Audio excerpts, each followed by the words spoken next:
सरनोबत तो धर्मद्वेष्टा बहलोल बहुतच बळबळ करीतो. त्यास धरावे अथवा मारावे. शक्यतो मारावेच, कोणतीही दया माया न दाखवता. शक्यतो मारावेच. महाराजांच्या आदेश बरहुकूम प्रतापरावांनी त्या बहलोल खानाला आडवा तिडवा लोळवला. फक्त त्यांची एक मोठी चूक झाली. शरण आलेल्याला मरण देऊ नये म्हणून या दिलदार मराठ्यानं त्या जनावराला जिवंत सोडलं. आणि तत्क्षणी रायगडावरून प्रतापरावांसाठी महाराजांचं अजून एक पत्र निघालं.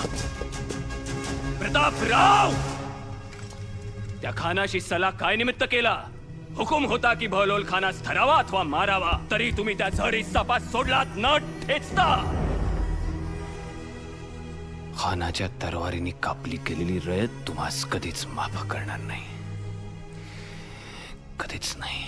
सरनोबत आहात आता तरी सरनोबतासारखे वागा आणि लिहा. याच जबाबदार तुम्ही राव. दिसता क्षणी त्या जनावरास करतीस मिळवा, खानास करतीस मिळवल्या विना आम्हास रायगडी तोंड टाकू नका. जा. राजांचे हे विखारी शब्द स्वाभिमानी प्रतापरावांचं काळीत चिरत गेले आणि दुखावलेले प्रतापराव कुठलाही विचार न करता अवघे 6 सरदार घेऊन बहलोल खानाच्या दिशेनं निघाले.